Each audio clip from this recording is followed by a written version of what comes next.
Hello everyone, here's a comedy clip of Dave Chappelle mocking cancel culture. But there's a more important reason that I would stop doing comedy right now. And this reason is the real reason that's been percolating, and it really is the crowd, not you. I'm talking about the crowd on the big stage. It's too hard to entertain a country whose ears are so brittle. Motherfuckers are so sensitive, the whole country is turned into bitch-ass niggas.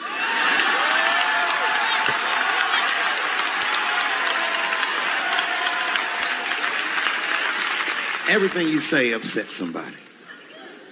You know, I can remember when it all started. It was when I was doing Chappelle Show. When I was doing Chappelle Show,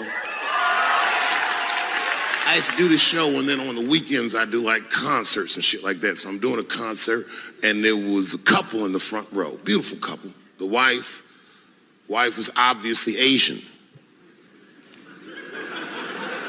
You could see it in her face.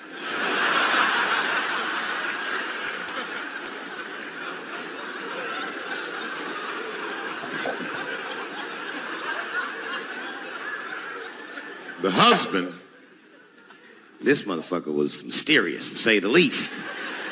Couldn't quite pinpoint where he was from. Caramel-colored fella, very nice hair, but he could have been from anywhere. Bangladesh, Mexico. I can't guess with a nigga like this. All I knew for sure about this guy is that his wife was a bitch. I could see that in her face, too. No, he was laughing and having a good time, and she was scowling at me at a goddamn comedy show. I couldn't figure it out. And then I realized at some point that she was pregnant, and I was smoking on stage. I said, oh my God, that's probably why she's mad. So I started to put my cigarette out, but then she hit me with one of them fake non-smoker calls. So I just kept smoking. I thought to myself, bitch, that baby will be fine, relax. and I tried to break the tension. I just asked her, that's all I said. I go, hey, where are you guys from anyway? And I could tell that she was on to me. She goes, very condescendingly, she says, I'm from California. If you're asking my ethnicity, I am Chinese. And her husband was just cool about the shit. He was like, I'm Mexican, bro. I said, well, I'm sorry if I offended you by asking. But you're a very beautiful couple. And miss, there's no question that you're gonna give birth to the hardest working baby this world has ever seen.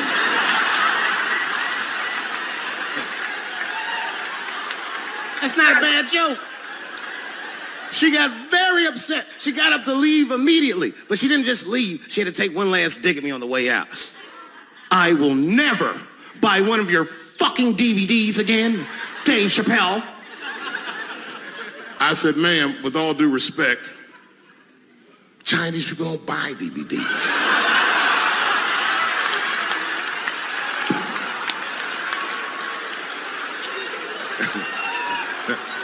And the crowd went crazy. We were all laughing, having a good time. I didn't even think anything of it.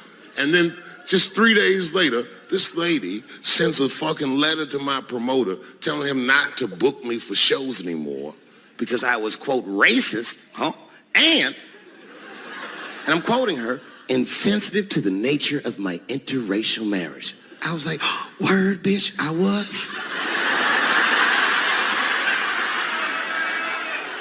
If she had just done a little bit of research, she would know that I myself am in an interracial marriage. Right. That's right. That is so true, Dave Chappelle. She never knew in an interracial marriage, and he just said it's like a prophecy. He said it back in his Dave Chappelle shows, and now it's happening in his new The Closer stand-up special. In fact, my wife is Asian too. Surprise, bitch! I'll see you on Thanksgiving.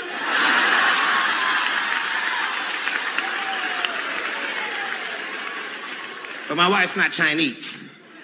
She's Filipino. That's right. And our kids are Puerto Rican somehow, so there you go. But I don't give a fuck about interracial marriage. In fact, you know what? My mother is half white. A lot of people don't know that. Well, all right, you were a little too excited, but okay.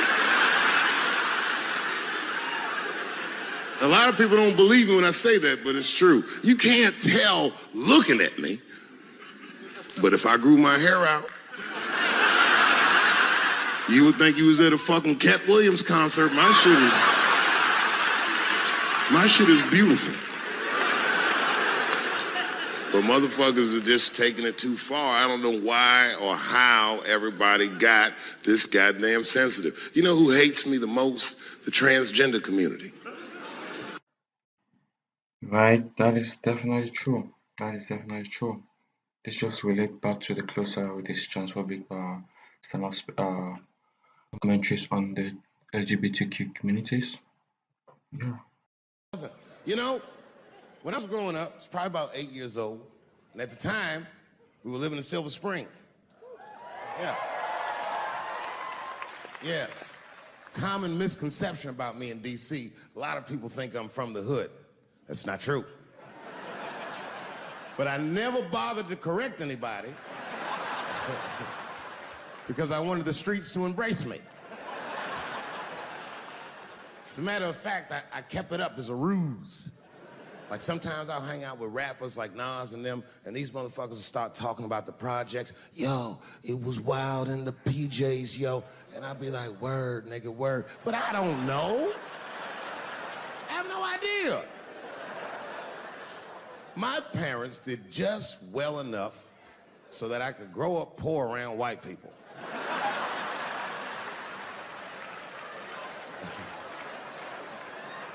And to be honest, when Nas and them talk about the projects, nigga, I used to get jealous because it sounded fun. Everybody in the projects was poor, and that's fair. But if you were poor in Silver Spring, nigga, it felt like it was only happening to you. I know the pain of that first sleepover at a white friend's house. When you come back home on Sunday and just look at your parents like, y'all need to step your game up. Everything at Timmy's house works. Remember the first time you saw that? In the cold winter, and you'd be at a white friend's house and see the motherfuckers in their living room without their coats on?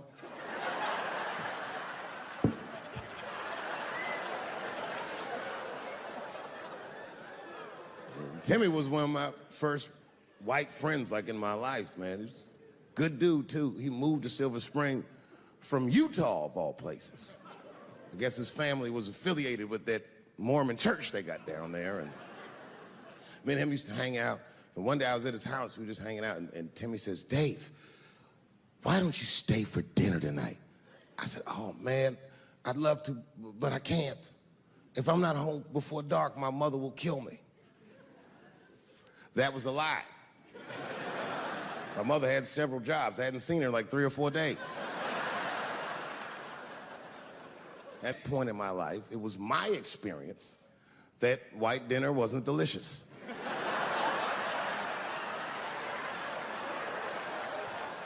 I'd rather go home and fry some bologna or some shit like that.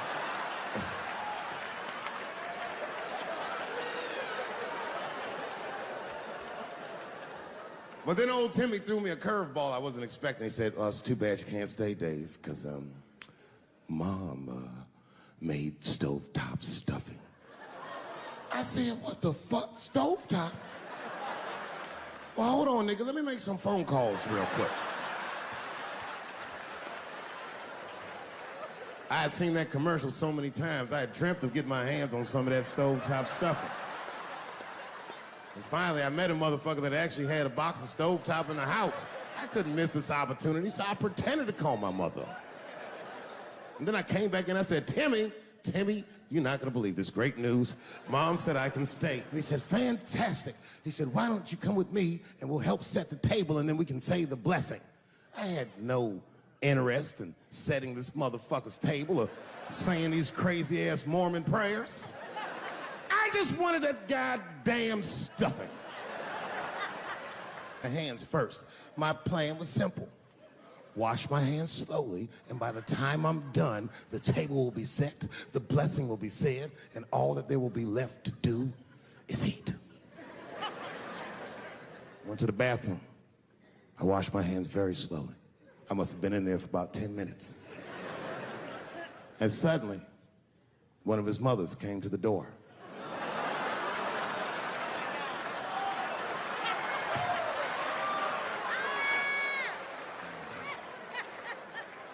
She was like, "Hi, David, right?" I said, "Yes, ma'am." She said, "Timmy tells me that you're planning on staying for dinner." I said, "I hope that's not a problem, ma'am." She says, "No, it's no problem. In fact, we'd love to have you. It's just that we weren't expecting company. And I'm afraid there's not enough stovetop stuffing for everybody." So I kicked her in the pussy. Bam!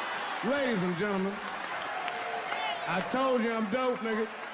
I told you what I was gonna say and you still didn't see it coming. And that's why I make the big bucks.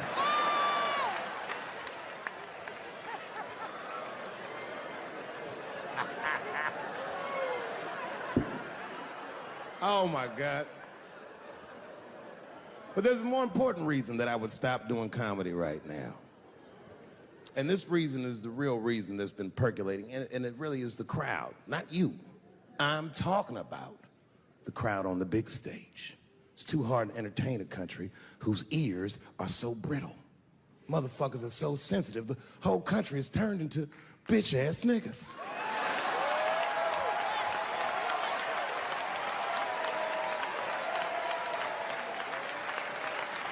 Everything you say upsets somebody.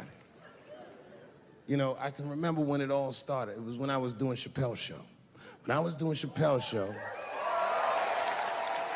I used to do the show, and then on the weekends, I do like concerts and shit like that. So I'm doing a concert, and there was a couple in the front row, beautiful couple. The wife was obviously Asian. You could see it in her face.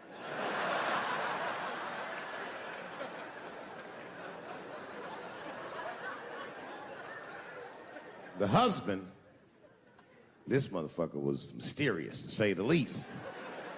Couldn't quite pinpoint where he was from. Caramel-colored fella, very nice hair, but he could have been from anywhere. Bangladesh, Mexico. I can't guess with a nigga like this. All I knew for sure about this guy is that his wife was a bitch.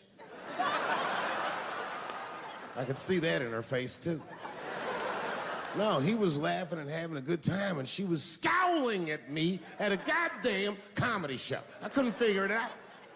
And then I realized at some point that she was pregnant, and I was smoking on stage. I said, "Oh my God, that's probably why she's mad." So I started to put my cigarette out, but then she hit me with one of them fake non-smoker calls. So I just kept smoking. I thought to myself, "Bitch, that babe will be fine, relax."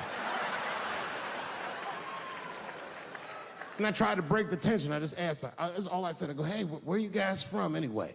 And I could tell that she was on to me. She goes, very condescendingly, she says, "I'm from California.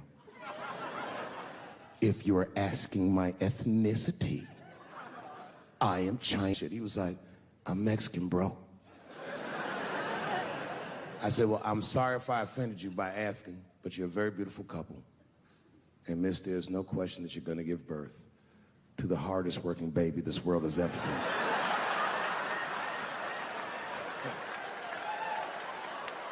That's not a bad joke. She got very upset. She got up to leave immediately, but she didn't just leave. She had to take one last dig at me on the way out. "I will never buy one of your fucking DVDs again, Dave Chappelle." I said, "Ma'am, with all due respect, Chinese people don't buy DVDs."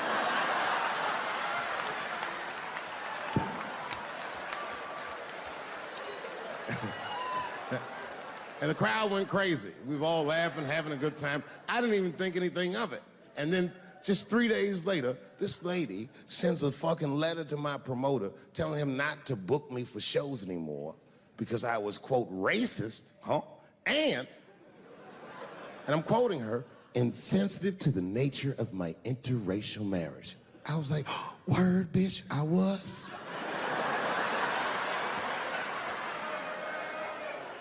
if she would know that I myself am in an interracial marriage. That's right. In fact, my wife is Asian too. Surprise, bitch, I'll see you on Thanksgiving.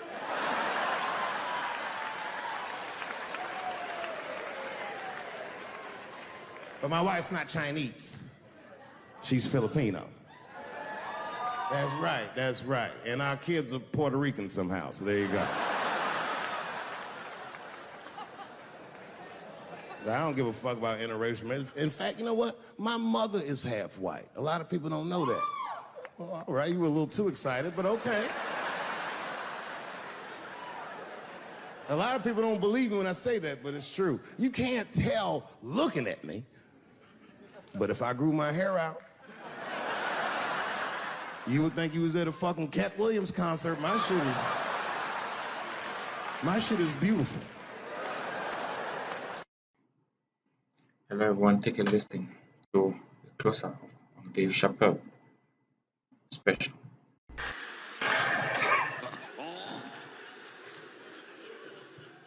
A nigga came up to me on the street the other day. He said, "Careful, Dave, they after you." I said, "What? One they or many theys?"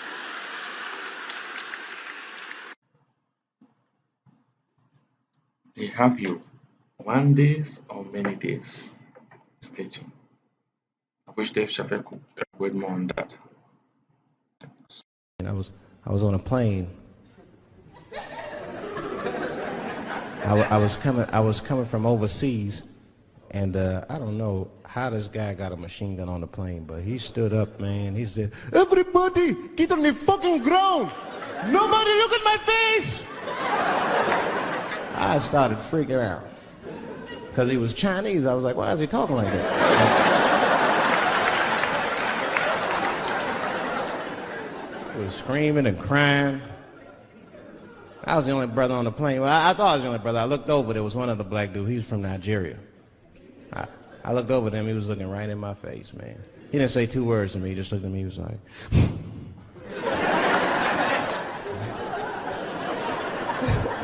He didn't need to talk. I knew just what he was talking about. I looked right back at him. I was like...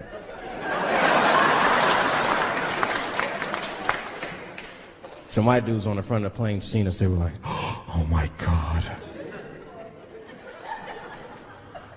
I think those black guys are going to try to save us."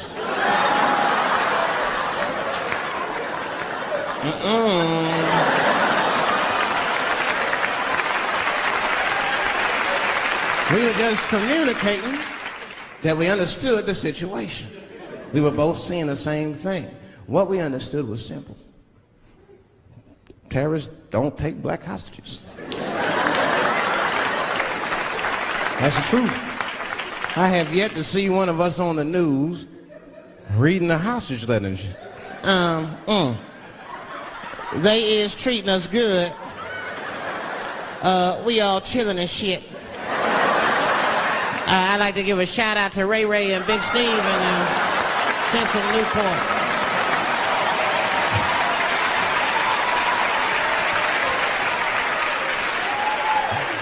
You're not gonna see it. Terrorists are smart. They know what they're doing there, you know. They terrorists. They know what black people's bad bargaining chips.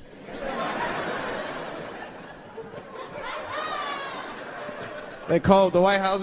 "Hello? We have got 5 black... Hello?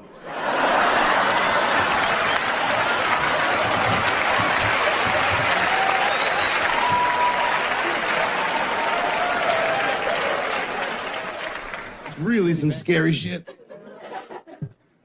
I gotta tell you, Harvey Weinstein's probably the first person that I ever looked at a photograph of and was like, "Yeah, he rapes." I'm not sure this motherfucker has a choice.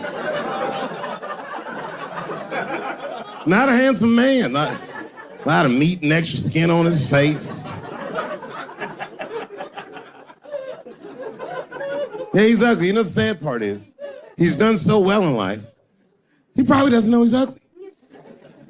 You know, when you're good looking, everybody will tell you, "Oh, you look wonderful. You're so great looking."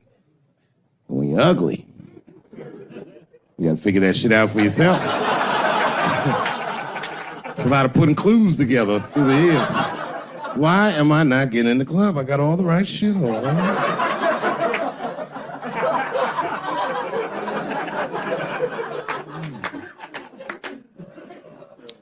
If it was Brad Pitt doing that shit, he wouldn't have heard a peep. The girl would just come back down like, I got the part.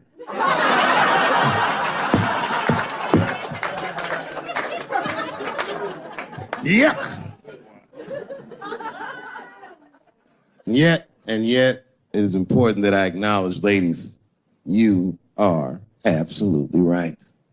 There you go. They gotta all be mindful of that, guys, because this could happen to any of us. It could happen to me. I can see that. I see myself showing up. Hi, I'm here for my 3 a.m. with Mr. Weinstein.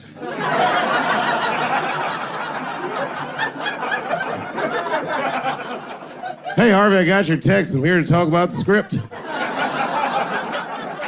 Seems like it's going to be hard to read in candlelight, but I guess I could try.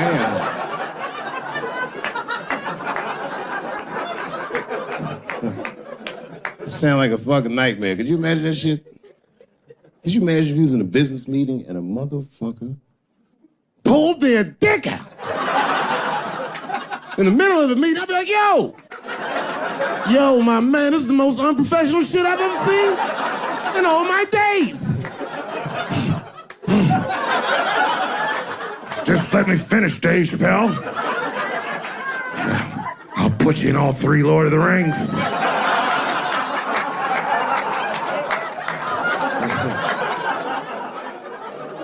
Hurry up, nigga. I have other meetings now. I have a 4:30 a.m. at Brett Ratner's house. And, I believe it's wardrobe fitting.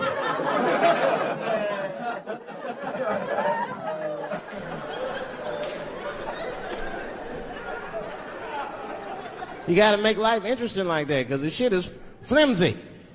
Life is flimsy. You think you're gonna live forever, you ain't not gonna live forever. It's dangerous out here. We know what's going on. I travel now, you know. I used to think D.C. had the roughest ghettos in the country. Nah, nigga, I have seen some shit now. Oh, there's some rough areas outside of D.C. Yeah, everybody should go to the ghetto. I was taken to the ghetto one time. That's the worst. When you get taken and you're not expecting to go. You know, usually you want to know when you're going to the ghetto, like, I'm going to see some wild shit. I got to prepare myself. I'm going to see something crazy. When you're taken, it's different. I had a limousine driver. It was after a show. It was late at night. It was like 3 in the morning. I had a limousine driver. He was a nice guy, talking to me and shit. Oh, hey, where you from, dog? D.C.? Word? That's a rough city, man.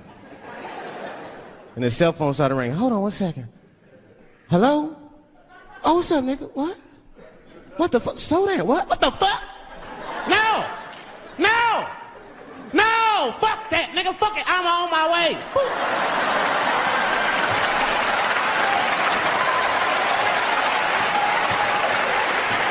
Hey. I gotta make a stop real quick. At 3 o'clock in the morning. I didn't know he was taking me to the ghetto at first. I started looking out the window. I was like, what the fuck? Is gun store, liquor store, gun store? Where the fuck are you taking me?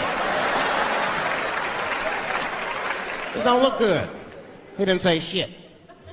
He just pulled up in front of an old rickety building that looked like a project. Now, I'd never been there before. I'm not sure if it was a project, but it certainly had all the familiar symptoms of a project. A fucking crackhead ran this way.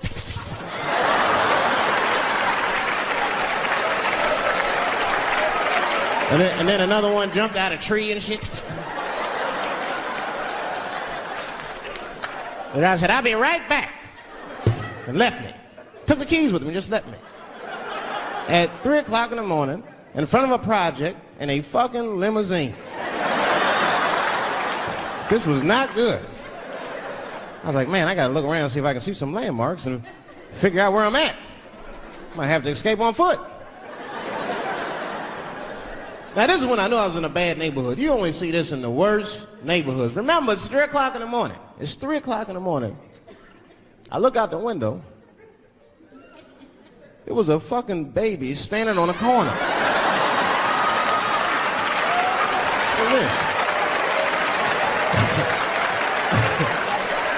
And the baby didn't even look scared. He was just standing there.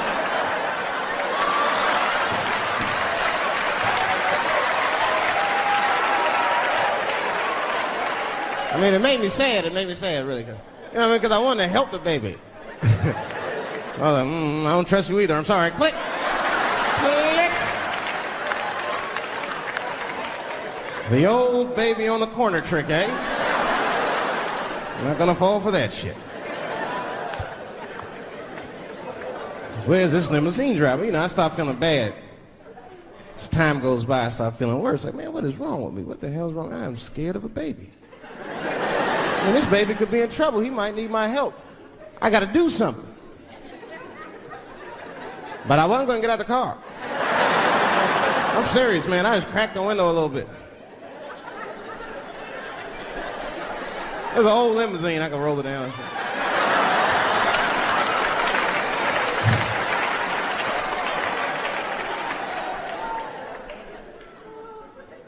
Hey, baby. Baby, go home, man. It's 3 o'clock in the morning. What the fuck are you doing up? The baby said, I'm selling weed, nigga. I said, oh, shit.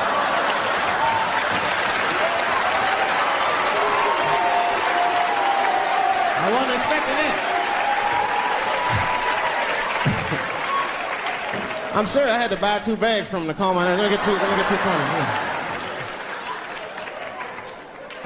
Got back in the car and rolled me a joint, man. So, that shit was scary, man. Every once in a while, like a crackhead would come up to the car and look in the window. It was like Jurassic Park and shit. He'd be looking on the car. Hey, get out of here, cracky. That baby was still standing there, man. Then I started feeling bad again. Yeah, weed make you feel guilty sometimes. You know. Man, what is wrong with me, man? I have just bought weed from an infant. I can't condone this kind of behavior. What am I thinking? I can't let the fear ruin my morals. Gotta do something.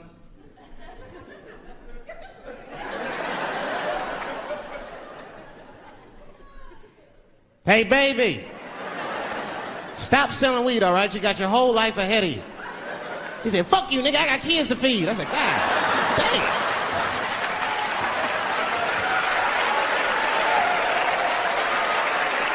Sad. And just at that very moment, one of the crackheads was running across the street and got hit by a car. I know it was a hit and run. The police did it.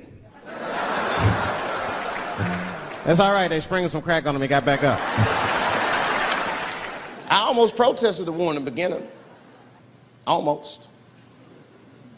Until I saw what happened to them Dixie chicks. I said, fuck that. If they'll do that to 3 white women, they will tear my black ass to pieces. I don't want to hear that shit. Yeah, man, they would. But I'm like, for real, why you care so much what the Dixie chicks say? It's not like they political scientists or nothing. They just bitches that can sing good. You know what I mean? Stop worshiping celebrities so much. Just don't listen, don't pay attention. I remember right around September 11th, Ja Rule was on MTV. That's what they said. They said, we got Ja Rule on the phone. Let's see what Ja's thoughts are on this tragedy. Who gives a fuck what Ja Rule thinks at a time like this, nigga? This is ridiculous. I don't want to dance. I'm scared to death. I want some answers that Ja Rule might not have right now. You think when bad shit happens to me, I'll be in the crib like, oh my God, this is terrible. Could somebody please find Ja Rule, get hold of this motherfucker so I can make sense of all this. Where is Ja? Me Ja Rule.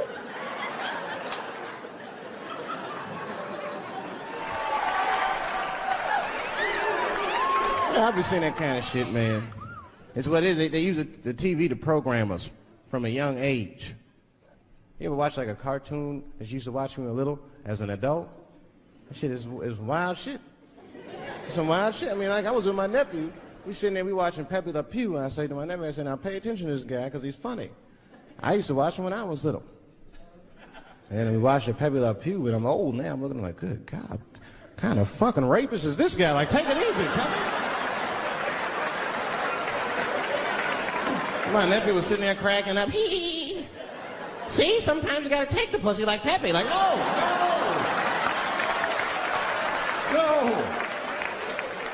I had to turn the channel real quick. I turned on Sesame Street. I said, oh, Sesame Street, this is much better because now he'll learn how to count and spell. But now I'm watching it as an adult and I realize Sesame Street teaches kids other things. It teaches kids how to judge people and label people. That's right. They got a character on there named Oscar. They treat this guy like shit the entire show. They judge him right in his face. Oscar, you are so mean. Isn't it, kids? Yeah, Oscar. You're a grouch. It's like, bitch, I live in a fucking trash can. I'm the poorest motherfucker on Sesame Street. Nobody's helping me. Then you wonder why your kids grow up and step over homeless people. Get it together, grouch. Get a job, grouch. So don't even tell me how to get to Sesame Street. That is a terrible place. I wouldn't go there if I knew the way. Who would want to live in a neighborhood like that? Fucking 6-foot pigeons walking around. An elephant that's a junkie. Hi, bird. Yeah, that's right, Snuffy. Hi, bird, I'm sick. I need some smack, bird. Then Cookie Monster with his eyes popping out his head, cookie, cookie, cookie, like, ugh. What kind of cookies are you talking about? Chocolate chips don't do that to people. And then they had the nerve to put a pimp on them. They didn't come out and say he's a pimp, but I know a pimp when I see one. They called him the Count. Had a cape and everything. You just see him pimping. Bitch, where is my money? You've been late 4 times, I've been counting. How many times must I smack you before you act right? 1, 2 smacks.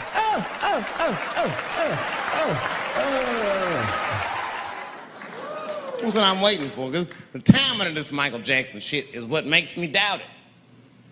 Every time there's wars going out of control, or the economy gets bad, or something is wrong with the world at large, it's always these moments in history that Michael Jackson will coincidentally jerk off a kid. This is getting ridiculous.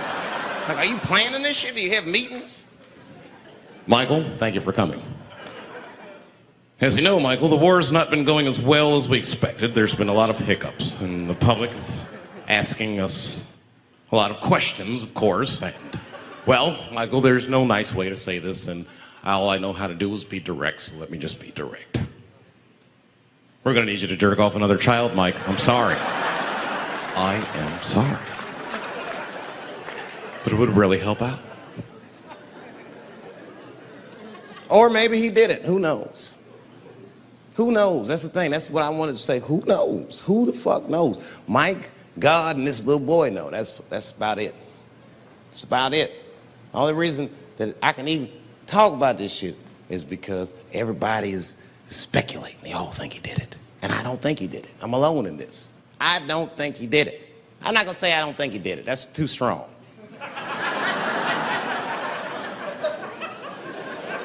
Let me just say I am reserving judgment until all the facts come out. But so far from what I heard, I mean, the kid said he was dying of cancer. He was in Make-A-Wish Foundation. He claims he had 2 weeks to live, and it was his dying wish to meet Michael Jackson. Come on, man, give me a fucking break. This kid is 10 years old. He don't remember Thriller. The fuck you want to meet Michael Jackson for, honestly? I remember Thriller, and I just, like, kind of want to meet this nigga. Like, I wouldn't break an appointment to meet him. I'll put it that way. I'd have to already be free. That's ridiculous. That's like if I'm dying in 2 weeks and go, oh, mama, get me in a room with Chubby Chocolate. I wouldn't want to meet that motherfucker. My last 2 weeks. Why not Usher or somebody like this? So then the kid claims he goes to Michael's house. This is where it all gets crazy. He does everything you'd expect at Michael's house. They climbed trees and rode roller coasters and Ferris wheels. The chef made cookies, pies, and cakes. They was petting a monkey and the giraffe, sang songs, kid shit. And in the middle of all this childlike activity, for some reason, Mike pulled out some wine and some pills and sucked his kid's dick. Folks, it hurts me to say it. And the kid had the nerve to call that abuse. Said, motherfucker, that is a good host. God damn, what else do you want? What else do you want? I'm lucky to get a glass of grape drink at my friend's house. Let alone a roller coaster ride and my dick sucked. Mike must be confused, like I brought you in my house, I fed you, I sucked your dick, and this is how you repay me, motherfuckers? This was your wish, not mine. Thought you were dying in 2 weeks. What happened to that, motherfucker? I've been in court for a year and a half. You get stronger every time I see you.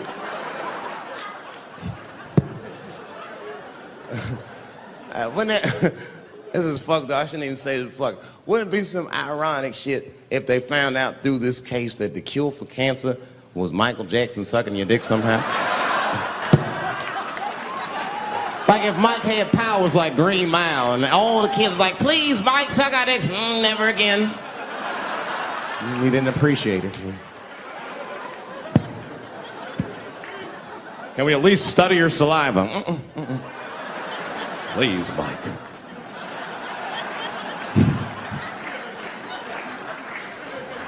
Oh my God. But there's a more important reason that I would stop doing comedy right now. And this reason is the real reason that's been percolating, and it really is the crowd, not you. I'm talking about the crowd on the big stage. It's too hard to entertain a country whose ears are so brittle. Motherfuckers are so sensitive, the whole country is turned into bitch-ass niggas.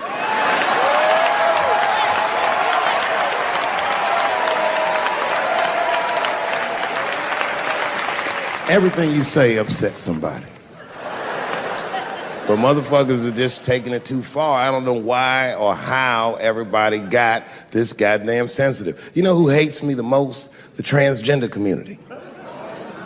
Yo, yeah, these motherfuckers. I mean, I didn't realize how bad it was. These motherfuckers are really mad about that last Netflix special.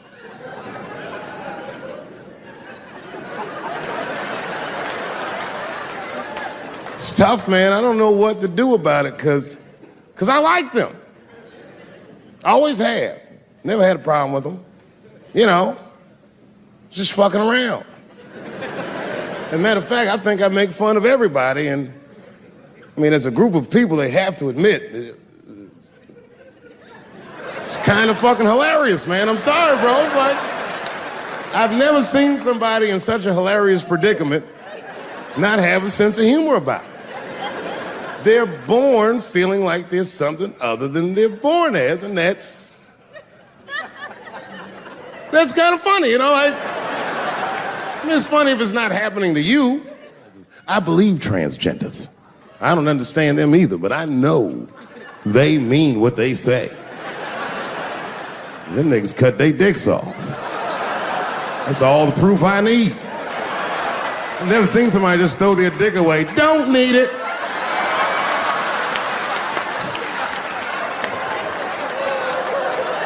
I don't understand, but I believe you and I support your decision, motherfucker. I was doing a show. I was in Portland, Oregon. And I was checked in a hotel under the name Charles Edward Cheese.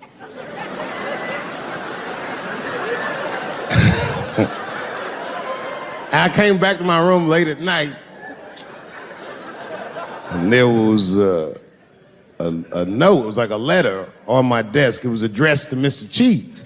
So obviously, I'm going to assume that whoever wrote this letter must be an intimate friend of mine. This is not some kind of name that a person would just guess. But then I open the letter, and it turns out I don't know this person at all. It's a fan letter. You know, I'm not even used to the idea that I have fans, but I'm grateful for it. And I don't read those letters. Be nice if I did, but realistically, it's like, what am I, Santa Claus, nigga? I don't have time for this. Like, got shit I want to do. I'm trying to chill. Read all these dreams and wishes from strangers. But I read it. I'd already opened it. So I just read the whole letter. And you know what, man? Whoever wrote this letter truly loves me. I mean, they were really fucking nice in the letter. And then they described to me what it was like to come to the show, how excited they were, how much fun they were having. And then they said that when I got to my jokes about transgenders, that they were, quote, devastated. Because it turns out that whoever wrote the letter was transgender. Now, I'm going to be real for a second. As a policy, you got to understand, I never feel bad about anything I say up here.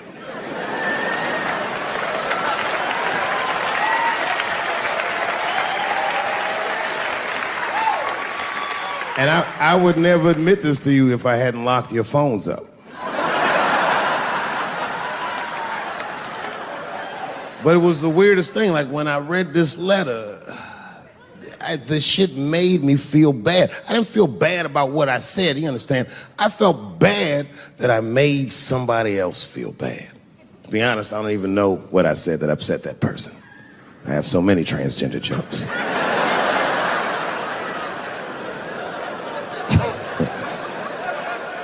But I feel like it was probably this joke I'm about to tell you right now. And it's not even that bad of a joke. It's a true joke. I mean, it's not true, but I had read in the paper that Caitlyn Jenner was contemplating posing nude in an upcoming issue of Sports Illustrated. And I know it's not politically correct to say these things, so I just figured, fuck it, I'll say it for everybody else. Yuck.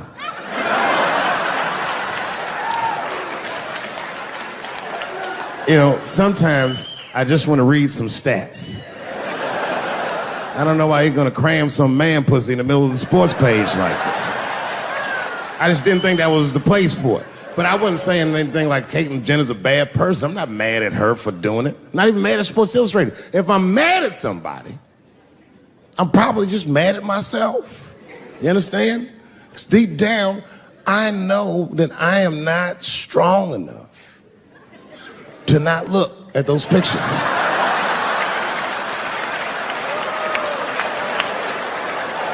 And I don't think I'm ready to see what she's trying to show me. So Caitlyn, goddamn it, if you go through with this thing, bitch, you better go hard or go home. I want you to go all the way. Hustler style. Do you know what hustler style means, miss? That means spread the lips.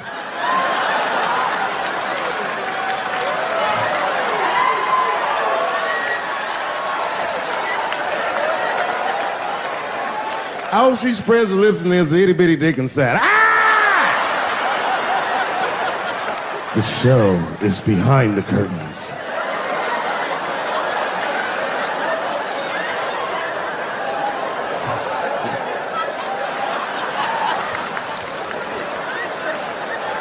I don't know what I said that upset that person. You know, I can remember when it all started. It was when I was doing Chappelle Show. When I was doing Chappelle Show,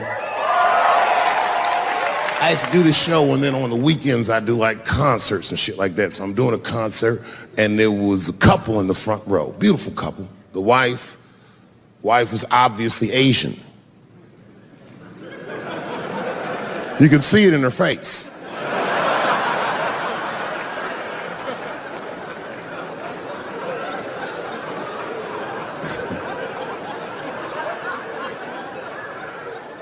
The husband, this motherfucker was mysterious, to say the least. Couldn't quite pinpoint where he was from. Caramel-colored fella, very nice hair, but he could have been from anywhere. Bangladesh, Mexico. I can't guess with a nigga like this. All I knew for sure about this guy is that his wife was a bitch. I could see that in her face, too. No, he was laughing and having a good time, and she was scowling at me at a goddamn comedy show. I couldn't figure it out. And then I realized at some point that she was pregnant, and I was smoking on stage. I said, oh my God, that's probably why she's mad. So I started to put my cigarette out, but then she hit me with one of them fake non-smoker calls. So I just kept smoking. I thought to myself, bitch, that baby will be fine, relax. And I tried to break the tension. I just asked her. That's all I said. I go, hey, where are you guys from anyway? And I could tell that she was on to me. She goes, very condescendingly, she says, I'm from California. If you're asking my ethnicity, I am Chinese. And her husband was just cool about the shit. He was like, I'm Mexican, bro. I said, well, I'm sorry if I offended you by asking. But you're a very beautiful couple. And miss, there's no question that you're gonna give birth to the hardest working baby this world has ever seen.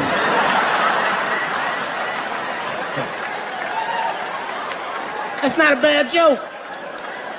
She got very upset. She got up to leave immediately, but she didn't just leave. She had to take one last dig at me on the way out.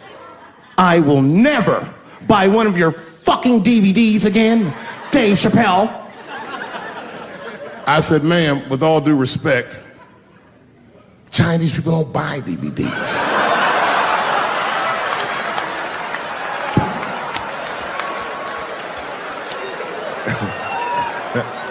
And the crowd went crazy. We were all laughing, having a good time. I didn't even think anything of it.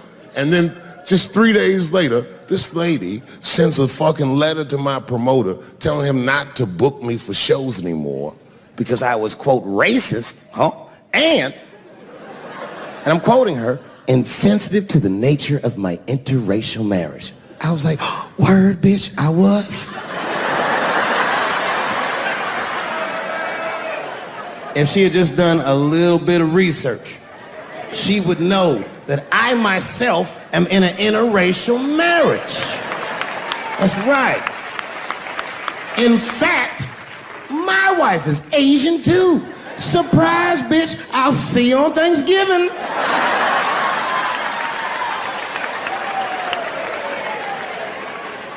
But my wife's not Chinese. She's Filipino. That's right. And our kids are Puerto Rican somehow, so there you go.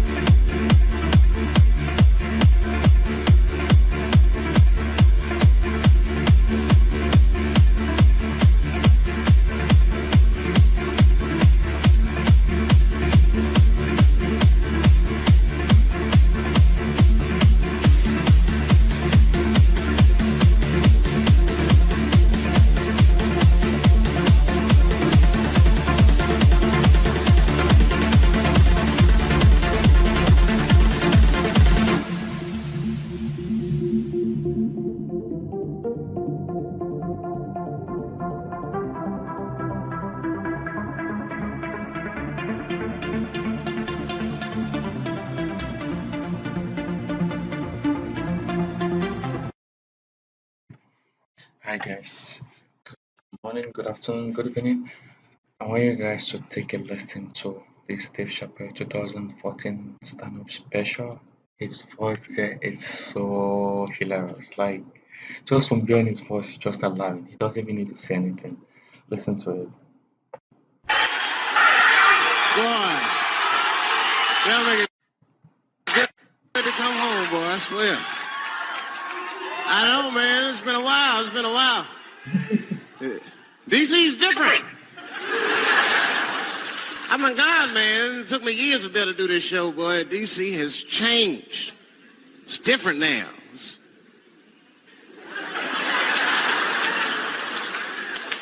There's a lot of white people walking around, isn't it?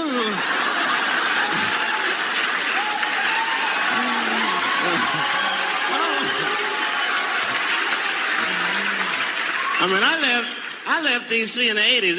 It was not like this in the 80s when crack was going on. Remember when crack was going on?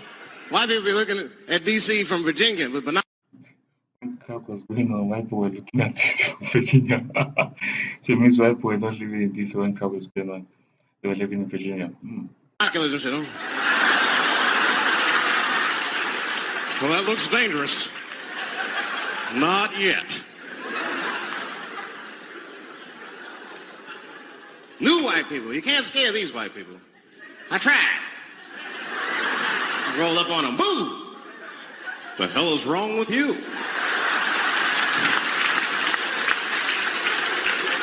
Those days are over. I'm glad that, like we're doing a show here by Howard, and you see like white people come out, and that's good. One thing I'm seeing, every group of brothers should have at least one white guy in it. I'm serious, for safety.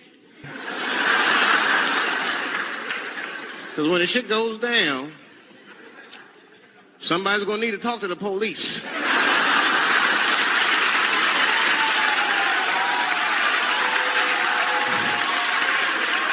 I mean, that's when that white friend comes in handy. Uh-oh, Ernie, you want to get this one? Come on now. Come on now. Do something. So black people are very afraid of the police. That is a big part of our culture. No matter how rich you are, how old you are. We're just afraid of them. We got every reason to be afraid of them. You know what I mean? Like, you're a white lady. You ever been pulled over before?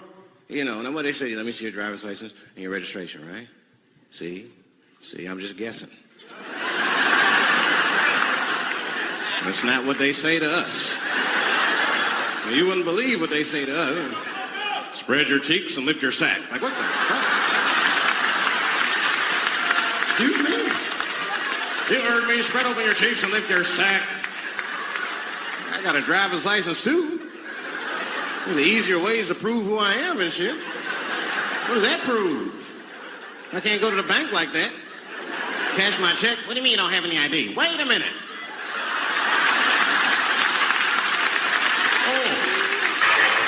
Oh, I'm sorry, Mrs. Chappelle. Right this way. Why didn't you spread your cheeks in the beginning? Scared of them. Serious, man. You ever be at a red light, the police might pull up next to you. It won't be no big deal for you, but, I'll fucking fall apart. Oh, don't look over there.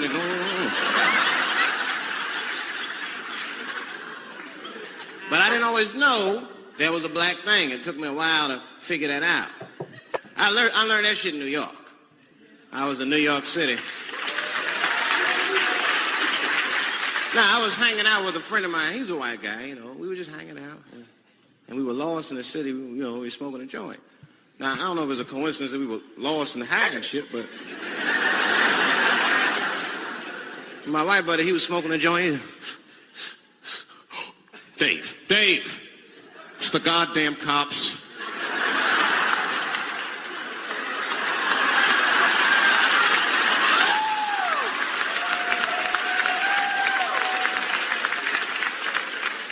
I'm going to ask him for directions. I said, Chip, no! Chip, don't do it! It was too late. He was walking over there. This man was high as shit. Excuse me, sir. Touching him and shit. Excuse me. Need some information. Start confessing things you shouldn't confess. I'm a little high.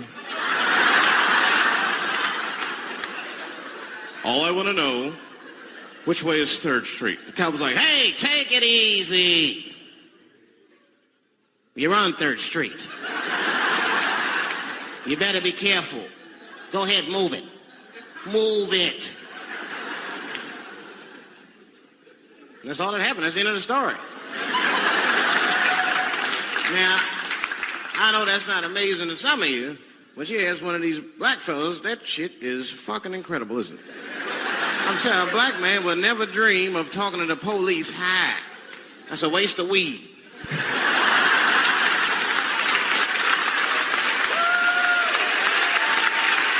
Serious. I mean, I'd be scared to talk to the police when I'm sleepy.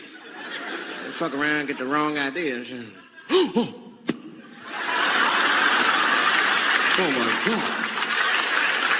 That nigger was on PCP, Johnson. I had to use necessary force. You saw him. No paperwork. Just sprinkle some crack on him. Let's get out of here. That's how it is. But at the time, I didn't think there was anything racial about it. I was just like, man, Chip, you got fucking lucky. You better be careful. But then another time, me and Chip are driving. Now, I'm not driving.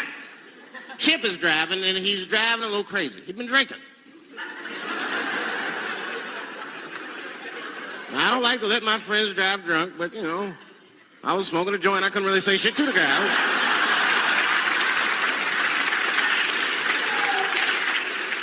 And we get at a red light. We stop at a red light, and a car pulls up next to us, and I'll never forget it. Chippy looks at me, he's all drunk, and she's like, Dave, I'm going to race him.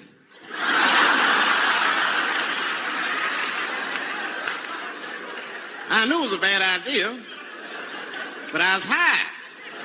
I tried to explain to him it was a bad idea, but all that came out was, well, nigga, sometimes you got to race. I don't know.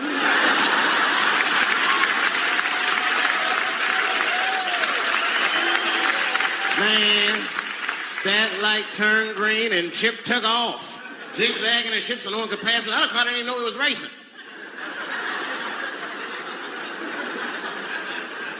Then the police seen us and pulled us over.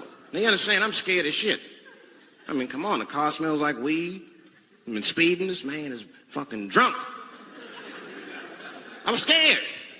Chip was not scared at all. It was weird. He didn't even turn his radio down. Isn't that weird a little bit? I mean, if you get pulled over, wouldn't you turn your radio down? Nobody want to get their ass beat to a soundtrack and shit. You know what I'm saying? Chip had the music blasting. We're not gonna take it.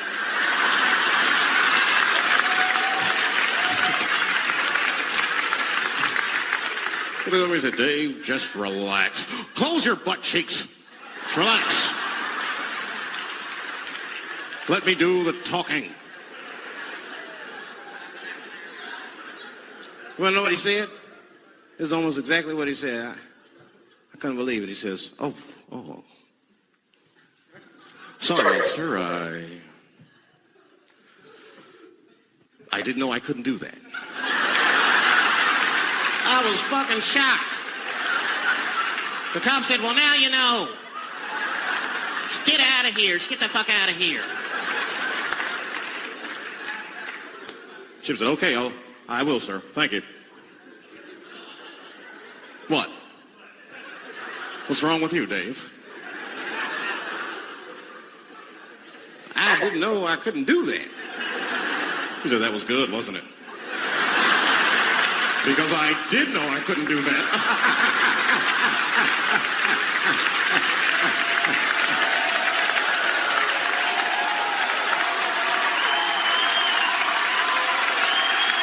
I was shocked. I wasn't shocked at the audacity of it. I was just shocked because I would have never thought to say that.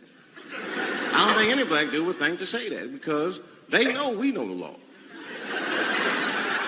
Every black dude in this room is a qualified paralegal and shit. He knows the law. That is very true. Every black guy is a qualified paralegal. That's so true. I mean, if one of us even start to do something wrong, an old black man would pop out of nowhere. Nigga, don't do that. That's 5 to 10. Watch out. Well, we know the laws and the penalties. Guy Chip didn't even know he couldn't race. I'm not saying I don't like police. I'm not saying that. I'm saying I'm just scared of them. Nothing wrong with that. Sometimes we want to call them too. Somebody broke into my house once. It's a good time to call them, but I don't. The house is too nice. It ain't a real nice house, but they never believe I lived in it. Oh, he's still here. Oh my God. It's a long story. My parents split up and my dad lived in Ohio, and then I moved out there in my adult life. And I learned like how to milk a cow, which I had never done before. Actually, I milked a goat. But it takes a lot more finesse than you think it does. You know, what you do is you squeeze the top, and then you take these 3 fingers and you just kind of milk it. Right. Your inclination would be to pull it. Yes. The adolescent in me just wants to.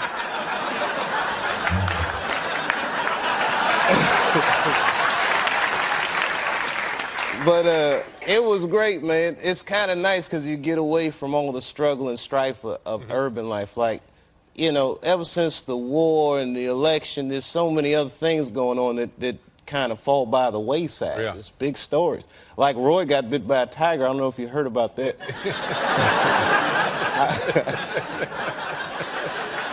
I know it's not a nice thing to bring up on a comedy show, you know. And what made me feel worse about him getting bit is that I didn't have tickets.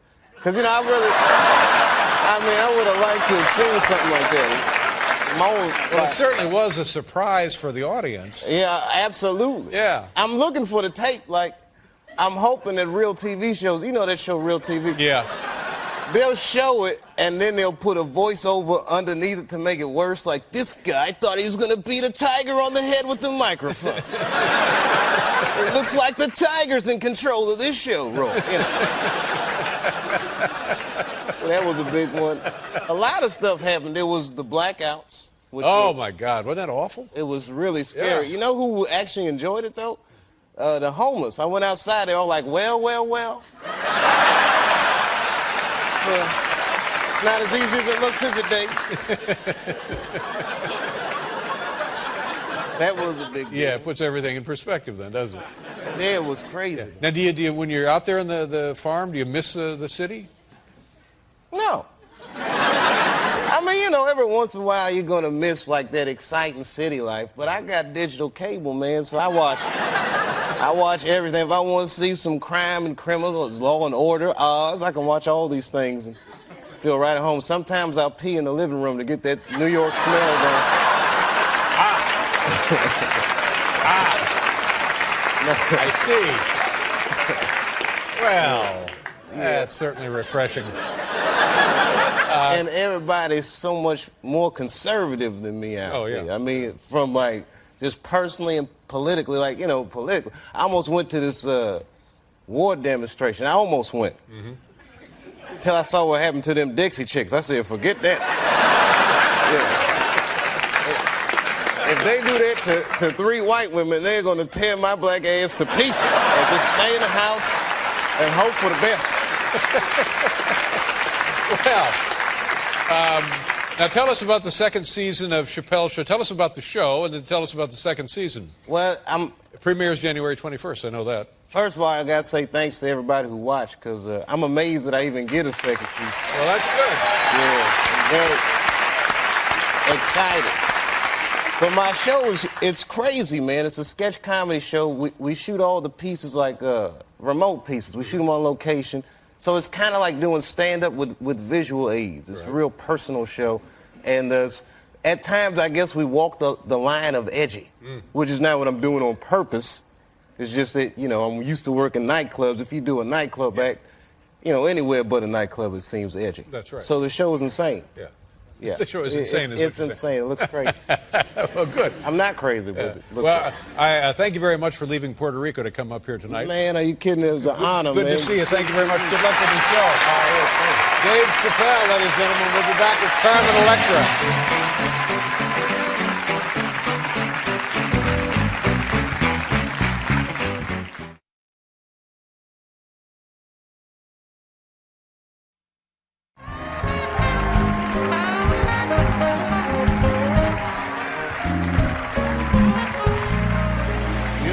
That was beautiful. I'm told that's Alicia Keys. That is Beautiful. Very nice. Felicia does a bang-up job. Very nice. That's Felicia Keys. Did we do this? We're not doing this? Did we do this? We're not doing it? We're not doing it? When are we doing it? Tomorrow? Okay, we'll do it tomorrow. Well, you can come back tomorrow. Ladies and gentlemen, our first guest, a very funny man, and you can see him performing at Radio City Music Hall. That's a pretty good gig. That place will seat like 6,000 people. And it's not going to be one night, it's going to be multiple nights for this guy. It's sold out at Radio City Music Hall in like 10 minutes. 10 minutes, ladies and gentlemen. I'd like to see you do that. You can go over there and see him if you got tickets, June 18th through the 22nd and June 24th through the 26th. Oh, my goodness, the guy's moving in. Please welcome back to the program Dave Chappelle, everybody.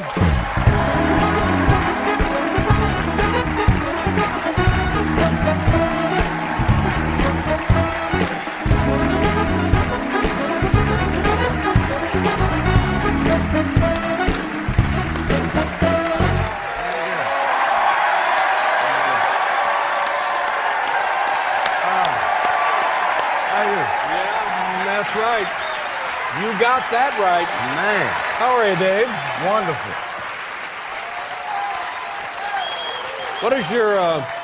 What's your middle name? My middle name? I have several. Kari Weber. Kari Weber. Yeah, that's my middle name. I have two middle names. That's nice. I was hoping my middle name is Michael, and I thought, wow, this would be great if your middle name was Michael, or if my name was Dave Kari Weber Letterman. This is the weirdest start to an interview ever, by the way.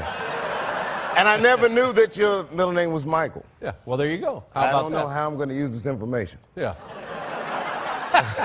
I'll think of something. Now, wait a minute. You came here with the expectation of leaving with useful information? That's your first mistake, my friend. You never know. You never know when it now, comes let's to talk about this Radio City Music Hall gig. You've been there once before, maybe other times, but at least once before, right? Yeah. Well, when was that? When I was maybe 19, I opened for Aretha Franklin at Radio City. Wow. 19. Yeah. Looking back on it, I'm sure she didn't choose me herself. But it was great. It was great. I always want to go back as a headliner. So. Oh, my God. But 19, and like when I was 19, I had a paper route.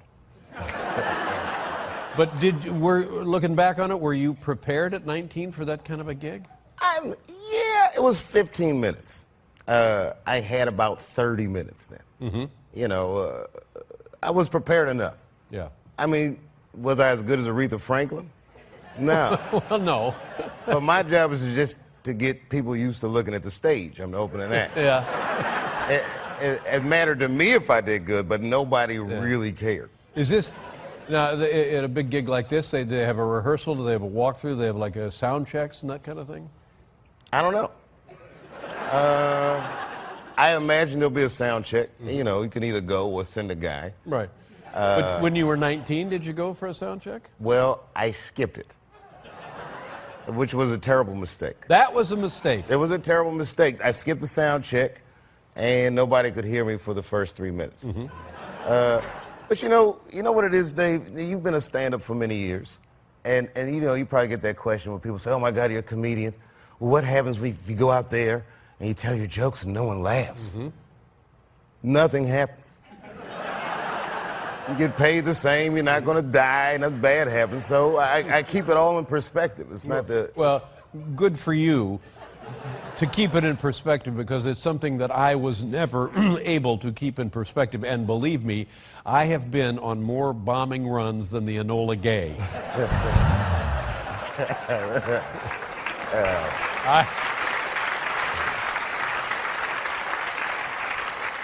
But I'm of the belief that the best comedians bomb hard. When they bomb hard. You take chances.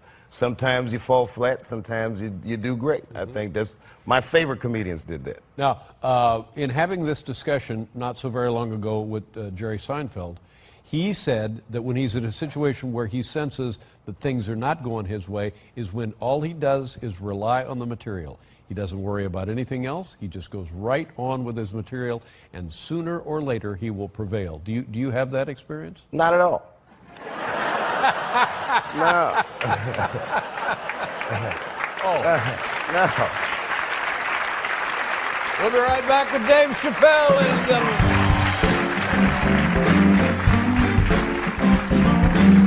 If you love you, I love you, I love you, I love you. Dave Chappelle, Radio City Music Hall. We haven't seen you in 10 years.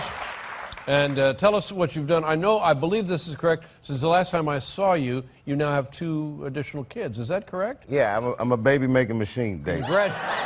Congratulations. That's how I like to chill. How old are the kids now? My youngest is 5. She has a brother that's 11 and a brother that's 13. 11 and 13. Tell me about 11 and 13. What is that? Is that good? Is it trouble? Can you smell trouble from here? What are we looking at? Yeah, you know, you see yourself in your kids. Yeah. So the boys, I know what they're up to. Like when my son's like, I'm going to my room. I'm like, yeah, I bet you are. I know what you're gonna do up there. But maybe it's not as bad as when I was. I don't know what he's doing up there, you know. But you have a hunch. I have a hunch. I got my suspicions. Mm-hmm. And the little girl, how's she doing? She's actually backstage. That's nice. She's couldn't find a sitter. Yeah. It's 4 in the afternoon. It's a little hard, you know. I think that the part of me that's a comedian is reflected the most in her. Really? Yeah, whatever that thing is that makes a guy funny or want that kind of attention, she's got that more than her brothers. They all have it, but she's the next Jedi. Not knowing anything about this, that's a good thing for a little girl, right? A little girl, this is a nice thing, right? So far, yeah. You know how it is. It starts out cute, and then by the time you're a teenager, it gets a little, it can be wild. I don't know what she's going to say. Yeah. She's her own person, though. It's interesting to see someone come out. Yeah, that's the way it works. 5 years into it, she's already doing her own thing. Now, you had the Dave Chappelle Show at Comedy Central, and then you didn't have the Dave Chappelle Show at Comedy Central. And in comedy, the reason most people have a show and then don't have a show is because they say, well, we don't want you to have a show anymore. But that wasn't the case here. The case here was I guess you said, I don't want your show anymore, and you took a hike. It's worse. Yeah. Well, now, are you tired of talking about it? It's 10 years, of course you're tired of talking about it. I don't talk about it. It's I just, listen, here it is. Technically, I never quit. I'm 7 years late for work.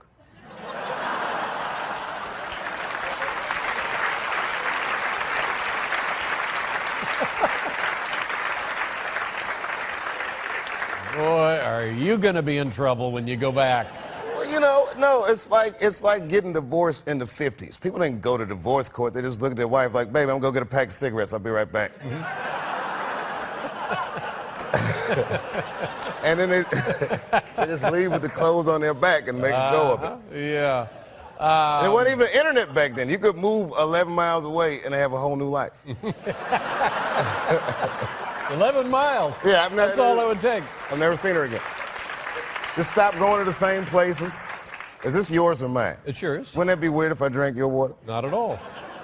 But so there was a wild speculation, and is there anything that we don't know that we should know, or something we do know that we shouldn't know? Huh? Let's just say I'm you, and 10 years ago I don't one day go to work. And you just stopped coming. I stopped coming to work, and that's what you did. Am I right about that? Yeah. Okay, and you went to South Africa. Am I right about that? Yeah. And you lived in South Africa for an extended period of time. Well, no, I was there for 2 weeks.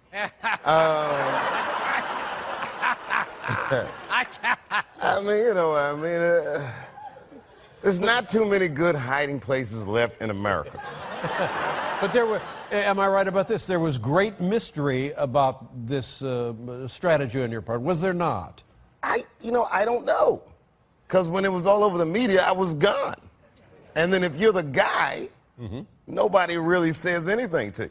Right. So I don't know if it was mysterious or not mysterious. It was like living in the corner of perception reality. You know what I mean? And it's a weird place to be. When everyone thought Wesley Snipes was in jail, I saw him at a party. That's right.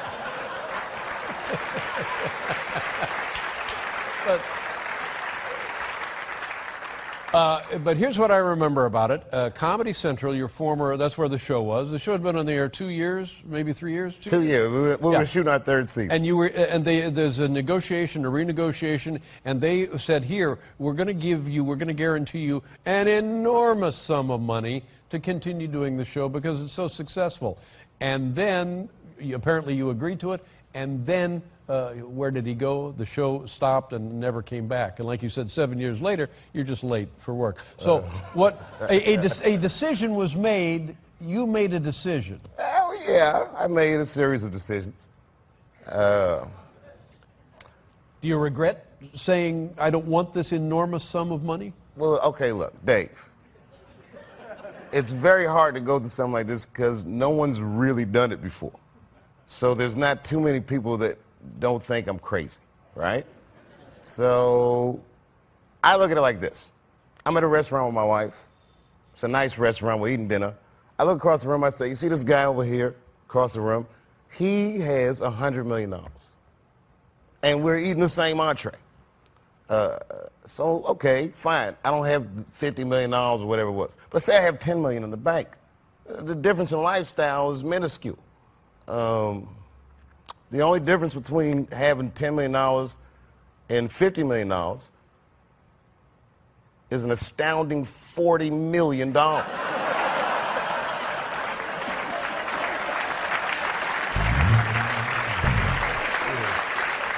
Of course, I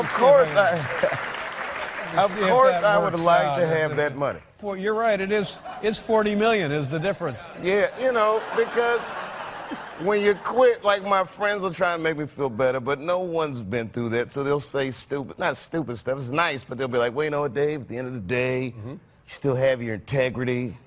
I was like, yeah, that's great. I'll go home and make the kids some integrity sandwiches. It makes no sense at all. It's like there's nothing anyone can say. It's just you do what you feel like you need to do. Right. At Well, any given okay. time. Well, there you go. That's the answer. And how do you feel with doing what you felt you needed to do? The very complicated answer.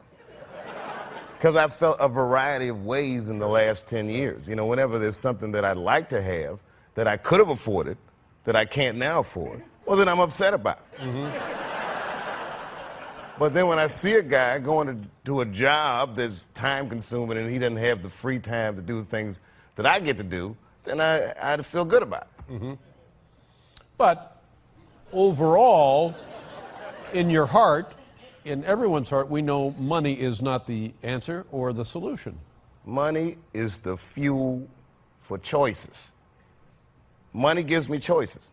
So that's not nothing. It's something. I can choose when I want my kids to go to school. I can choose what I want to eat in a given day. It's not the end, but it's not the end-all, be-all. There are other things in my life that I did not purchase with money that are very valuable to me. That's right. And let's just say you had the $40 million. Who's to say you would be a happier or better person? I think I might be a happier person.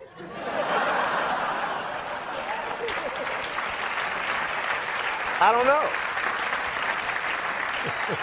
There's no way of knowing. But you know, sometimes I listen to a Jay-Z record and it starts making me feel bad about some of the choices I make. Yeah. This guy's had more fun on 2 songs than I've had in the last 11 years. But who among us doesn't make choices we have regrets about? All of us do. All of us do, yeah. Now, tell me about the Radio City Hall gig. I was told that the demand was so great that more dates have been added in addition to the ones that I mentioned. Am I right about that? There's been one added for June 23rd now. That's actually going on sale at midnight. At midnight. And I held that show. It wasn't just about demand. There was an artist that I really wanted to work with. You know, I'm a big fan of the hip-hop music. It is the 20th anniversary of arguably one of the best hip-hop albums ever made. That album's Illmatic. That artist is Nas. So I am very lucky to be able to say that I'll be playing Monday the 23rd at Radio City Music Hall with Nas, 45-piece orchestra. Wow. It's going to be 45-piece orchestra in Radio City Music Hall. It's going to be beautiful. Okay, so we got June 18th through the 22nd. And now the other show goes on sale tonight. Well, that would be June 23rd. Then we have shows June 24th through the 26th. You're going to be a very busy man. I'm going to love every minute of it, man. And I really appreciate doing the show. Well, it's great to see you again. I'm happy to see you on television and off television. I feel the same about you. Much respect to you, David. Very kind of you. Thank you very much. Dave Chappelle, ladies and gentlemen. We'll be back with Laura Prepon, everybody.